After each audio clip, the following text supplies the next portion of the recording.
All right, so did you see the trailer for Matrix 4? I did. OMG! Wow! And WTF.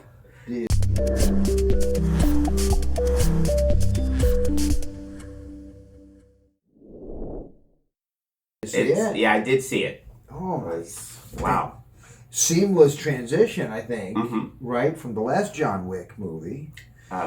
Last Matrix movie. What now? The Matrix. That was not John Wick. That was not John Wick in the Matrix.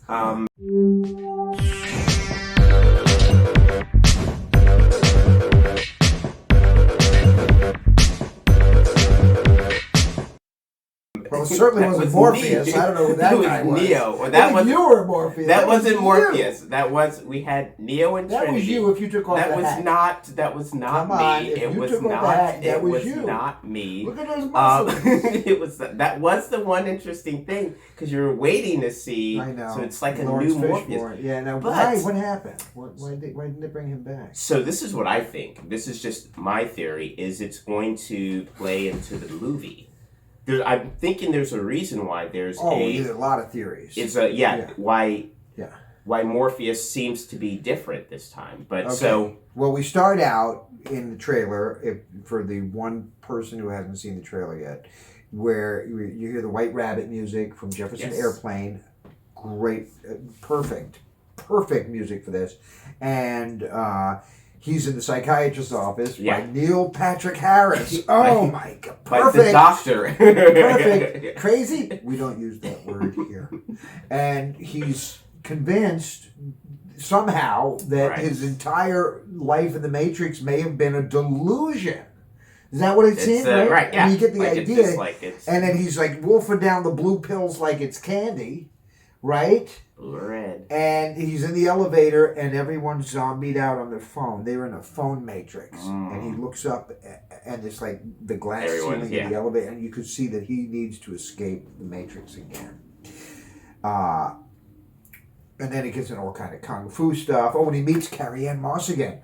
But doesn't she look beautiful? She does. She looks great. But the interesting thing is she doesn't know him. No, and they have the lingering handshake, and the eyes meet, and she has that incredible twinkle in her eye that is, she's a really amazing actor. Oh yeah, she is. Oh, she's great in everything. I mean, it just touches your heart. Yeah. Yes, I'm a little in love. She's great in but then she says, "Have we met?" Yeah. And then the look he gives, that pained look, like he does know her. Right. He knows her. But something can't explain. Something's happening. It's like they rebooted the Matrix. We're gonna have to wait till Christmas to find out. Yeah, but I feel like there's gonna be a lot of layers. I'm seeing it's a reboot, but the glitch to the point where he's able to remember. Right. So, and you see he goes to these at the library or bookstore and the Alice in Wonderland book. Yes. Right. And the bookshop keeper is obviously the Oracle. Was that clear to you? I got that. That is totally the Oracle. Younger Oracle. And of course, we saw a young Morpheus. So we're seeing some multiverse, some timelines, all explained if you live in a digital simulation. It's easy to do any of that. I think this is going to be an interesting sort of journey through down the rabbit hole. Yep. Did you?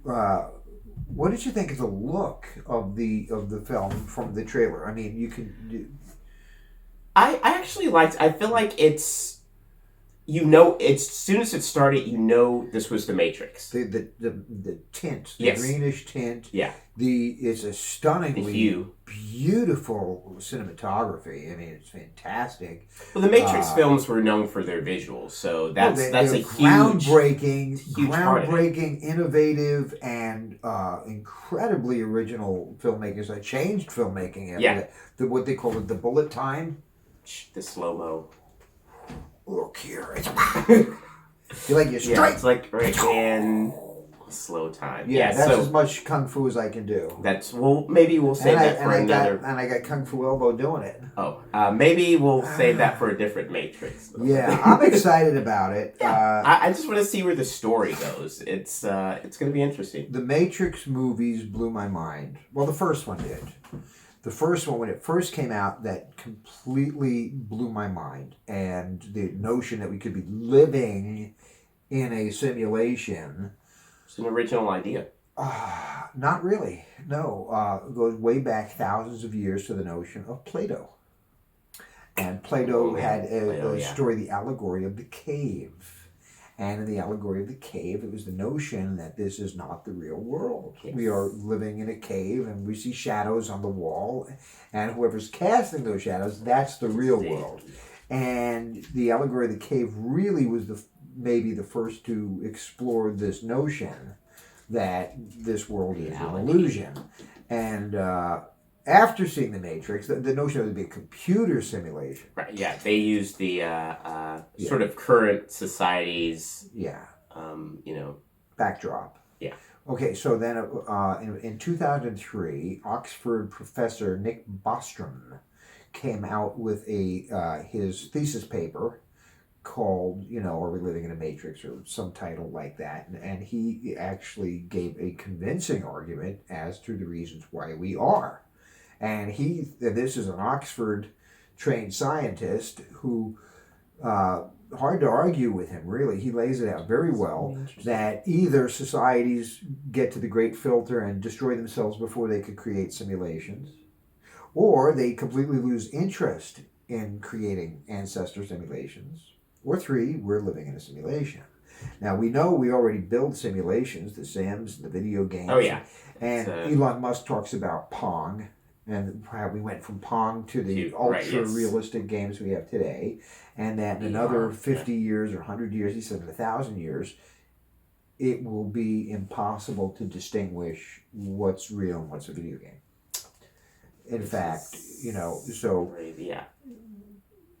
so we're already past that point, and we obviously have interest in doing it. So, to me, there's no question that we are living in a Matrix style. Right. It's just but how does that reconcile with the aliens? Well, see, and the Truman Show. I don't think they're all. I winked. I know you're watching me. Hint, hint. I know you're watching me. Oh, we're actually on YouTube, so of course they are supposed to be watching. That was the one flaw. Way to go, YouTube. So it's going to be interesting to see what goes wrong. Yeah. Anyway, that's our take on the Matrix trailer for the new Matrix 4. Am I excited? I can't wait. I literally cannot wait until this movie comes out. It looks so great. I'm really excited. Good for you, Keanu, and Carrie-Anne Moss for bringing it back. Yeah. And hope you liked it. Remember, if you read a lot of books, you're said to be well read. And if you read a lot of book sleeves, you're said to be a great conversationalist. That's the word. And if you watch a lot of YouTube videos, you might say you're well-tubed. Thanks for tubing in. We'll see you next time. I like that. Thanks for tubing in.